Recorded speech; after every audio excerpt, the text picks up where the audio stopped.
ये कहानी है एक बहुत ही बड़े मेट्रो सिटी की, जहाँ प्रिया रहती थी। काफी खूबसूरत और यंग थी प्रिया। कुछ सालों पहले शहर में आकर सेटल हुई थी। पेशे से वो एक बैंकर थी। रोज 8 घंटे ऑफिस का काम और बाकी बचा टाइम आराम ही आराम, क्योंकि ना तो उसकी शादी हुई थी और उसके मम्मी पापा भी भैया भाभी के पास थे। मतलब प्रिया अपने आप को ठीक ठाक वक्त दे पाती थी। इन दिनों प्रिया एक किताब पढ़ रही थी, जिसमें एक पॉइंट उसे बार बार परेशान कर रहा था। दरअसल वो किताब एक मशहूर लेखिका ने सांपों के बारे में लिखी थी। सुदर्शन, कल मैंने तुम्हारी दी हुई किताब में पढ़ा, उसमें लिखा था कि ये जो कोबरास मतलब नाग होते हैं ना, उनकी कुछ प्रजातियों में ऐसा पाया जाता है कि वो इच्छाधारी होते हैं। मतलब अगर वो लंबे समय तक बिना नागिन में उलझे हुए कुछ साल सीधी चाल भटकते रहे, तो फिर जमीन पर रेंगते रेंगते ही अचानक दिव्य बन जाते हैं और फिर जब चाहे तब वो इंसानी रूप में आ सकते हैं, इंसानी मादा को जीतने। कहाँ तुम इन बातों को मानती हो? अरे पढ़कर छोड़ दिया करो ऐसी बातें। नहीं सुदर्शन, मेरी लाइफ में ऐसा ही इच्छाधारी नाग है। What? मतलब वो नाग है कि नहीं ये नहीं पता, लेकिन वो इच्छाधारी जरूर है। प्रिया तुम क्या कह रही हो? मेरी तो कुछ भी समझ में नहीं आ रहा। अंशित नाम का एक लड़का है, मैं उससे प्यार करती हूँ। इतना खूबसूरत है कि मैं तुम्हें बता नहीं सकती।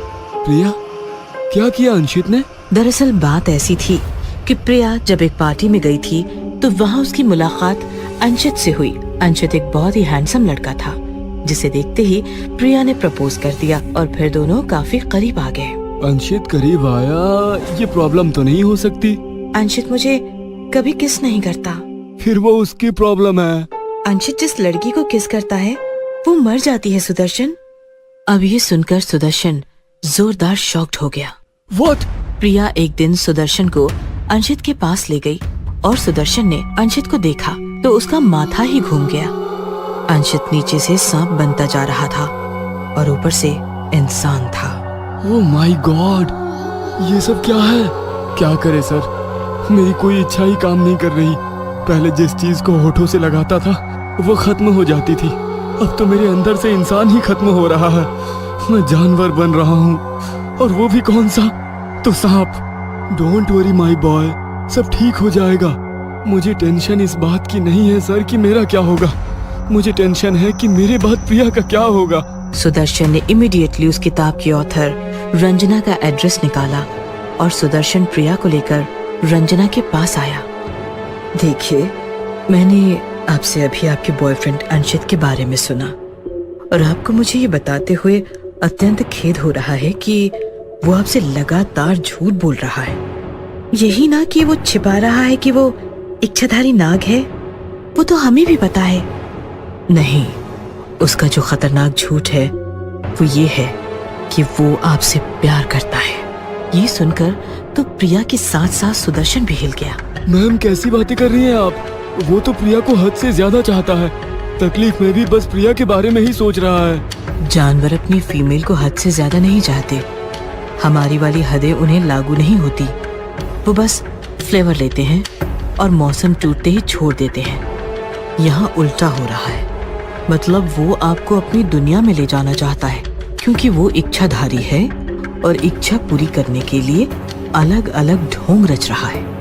और सेम यही एक्सपीरियंस प्रिया ने रात को लिया। जब वो पूरी तरह सो रही थी तब अंशित अचानक भयानक सा नाग बन गया और प्रिया से लिपट गया। वो प्रिया के होठों को डसना चाहता था, लेकिन डस नहीं पाया। प्रिया झट से जाग गई और उसने नाग को अपनी मुट्ठी में पकड़ लिया। काटो मुझे, मार डालो, क्यों रुके हो, मार डालो। नाग वापस आधा इंसान बन गया। माफ कर दो प्रिया, पता नहीं मुझे ऐसा क्या हो गया, मुझसे रहा ही नहीं गया। मैं जानती हूँ क्या इरादे हैं तेरे, मुझे अपनी दुनिया में ले जाना चाहता है ना तू? अंशित गुस्सा हो गया, काफी ज्यादा भयानक दिखने लगा और जोर से चिल्लाया। हाँ हाँ, मैं तुम्हें ले जाना चाहता हूँ अपने साथ, अपनी दुनिया में। मैं करीब करीब 100-2 साल बिना नागन के रेंगता रहा। अब इच्छाधारी बनने के बाद ऐसी नागन पाना चाहता हूँ जो बस मेरी हो और किसी की नहीं। ऐसा कहकर अंशित जोर जोर से हंसते हुए हमला करने ही वाला था कि तभी सुदर्शन ऑथर रंजना को लेकर वहां आया। रंजना ने झट से फूंक मारी और अंशित इच्छाधारी नाग से नाग की छोटी सी गोली बन गया। रंजना ने वो गोली उठाकर एक शीशी में भर ली। आपका बहुत बहुत धन्यवाद रंजना, लेकिन आप इसे इच्छाधारी नाग की गोली बनाकर क्या करेंगी? रंजना मुस्कुराते हुए बोली, डोंट वरी, ऐसे सैकड़ों नागों से रोजाना रात खेलती हूँ मैं। और फिर रंजना झूमती हुई निकल गई। आगे उस इच्छाधारी नाग अंशित का क्या हुआ पता नहीं, लेकिन सुदर्शन ने तो अपनी प्रिया बचा ली। शैतानी बच्चा। रात के सुनसान वक्त रिधिमा और संजीव टहलते टहलते घर से काफी दूर जंगल की तरफ निकल जाते हैं। क्या सोच रही हो रिधिमा? सोच रही हूँ हमारा क्या होगा। रिधिमा, जो हमारे हाथ में नहीं है उसे सोचने से क्या फायदा? क्या मैं कभी माँ नहीं बन सकती? हम दूसरे डॉक्टर के पास जाएं? रिधिमा, 10 डॉक्टर बदल कर देख लिए, अब शहर में कौन सा डॉक्टर बचा है? तभी बच्चे के रोने की आवाज आती है। संजीव, तुम्हें रोते हुए बच्चे की आवाज सुनी? मुझे तो वो रोता बच्चा दिख रहा है। वो देखो, सड़क किनारे। दोनों बच्चे के पास जाते हैं। बेटा, तुम यहाँ क्यों बैठे हो? तुम्हारा नाम क्या है बेटे? बच्चा जवाब नहीं देता, बस रोता रहता है। रोते रोते अचानक शैतान बन जाता है। नहीं! चिल्लाती हुई रिधिमा बिस्तर पर से उठ जाती है। तेज सांसें चलने लगती हैं। क्या हुआ रिधिमा? बुरा सपना देखा क्या? बहुत बुरा। संजीव, हमने किर्शित को घर लाकर गलती तो नहीं की ना? ऐसा मत सोचो रिधिमा, किर्शित अच्छा बच्चा है। 2 दिन में कितना घुल मिल गया है। बस गूंगा है, बोल नहीं पाता। उसके माता पिता कौन है, कहाँ है? अब किर्शित हमारा बच्चा है। जो इतने प्यारे बच्चे को रास्ते पर छोड़कर चले गए, उनके बारे में हम क्यों सोचें? सो जाओ, कल किर्शित का स्कूल में दाखिला कराना है। सुबह होती है। रिधिमा, किर्शित कहाँ है? तैयार हो रहा है, आता ही होगा। किर्शित हॉल की तरफ आता है। ये लो, आ गया। बेटा, एक शूज की लेस तो खुली छोड़ दिया आपने। रिधिमा शूज की लेस बांधने झुक जाती है। तभी किर्शित रिधिमा की गर्दन को दांतों से काटने लगता है। छोड़ो किर्शित, छोड़ो। किर्शित छोड़ो। संजीव किर्शित को रिधिमा से अलग करता है। देखो, दांत के निशान तक आ गए हैं। बच्चा है या शैतान? छोड़ दो संजीव, बच्चा ही तो है। अपना बच्चा होता तो ऐसे ही शैतानी करता। तो शैतान है, बच्चा बन के रहेगा। इंसान लाड़ प्यार दिखाएगा, लेकिन हमारा मकसद इंसान की तबाही है, तबाही। तुम्हारा नाम क्या है बेटा? सर, ये गूंगा है। इसके डॉक्यूमेंट्स? सर, ये हमें एक रात रास्ते में रोता हुआ मिला तो हमने इसे गोद ले लिया। प्रोसेस जारी है, डॉक्यूमेंट्स आ जाएंगे। ठीक है, मैं एडमिशन कर देता हूँ। आप डॉक्यूमेंट्स हफ्ते भर में जमा कर दीजिएगा। हरी! प्यून आता है। बच्चे को क्लास लेकर जाओ। प्यून किर्शित को लेकर जाता है। संजीव घर आता है। रिधिमा, कहाँ हो तुम? किर्शित का एडमिशन हो गया। रिधिमा! रिधिमा सीढ़ियों से धीरे धीरे नीचे उतरती है। रिधिमा को देखकर संजीव चौंक जाता है। माय गॉड, ये क्या हुआ तुम्हें? रिधिमा!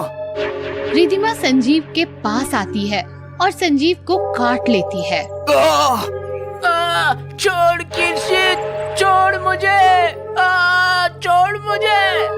प्यून भागता हुआ आता है। शैतान काटता है, चल तेरी कंप्लेंट करता हूँ। प्यून किर्शित को लेकर हेडमास्टर के पास जाता है। क्या हुआ हरी? सर, इस बच्चे ने सोहेल को बुरी तरह से काटा, उसकी गर्दन से खून बह रहा है सर। क्या?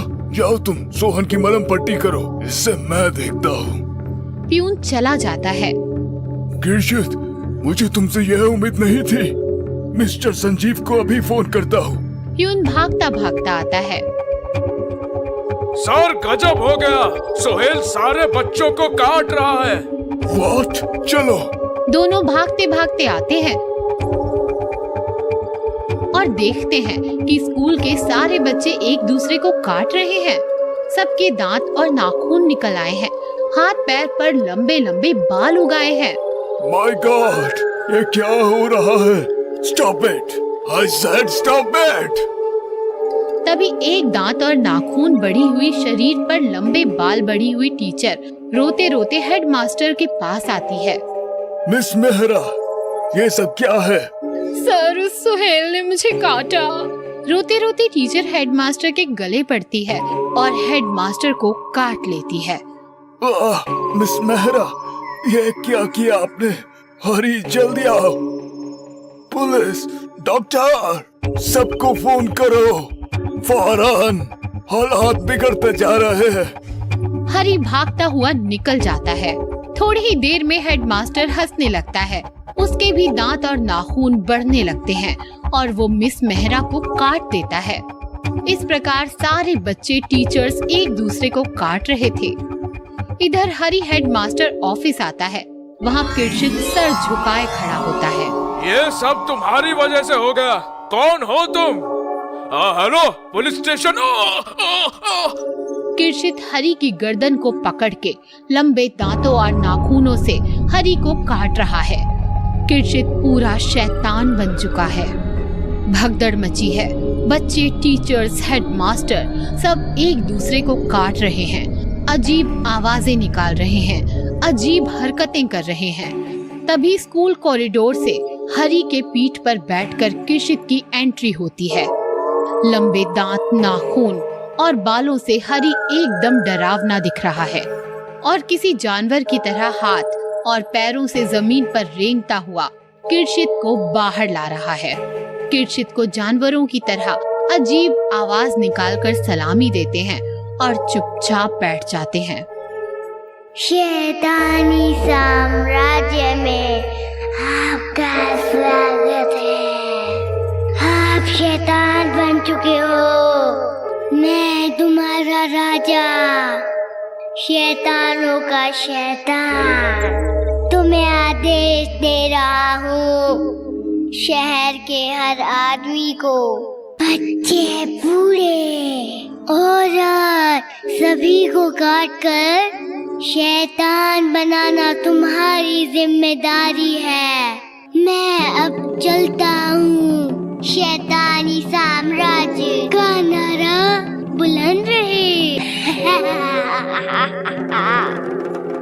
आसमान से शैतानी माँ धरती पर उतरती है, किरशित को गोद में उठा लेती है और आसमान में उड़ जाती है।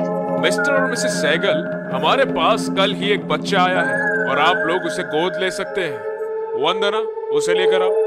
वंदना एक बच्चे को लेकर आती है जिसने सर नीचे झुकाया हुआ है। क्या नाम है बेटा तुम्हारा? बच्चा ऊपर देखता है, मुस्कुराता है और कहता है, किरशित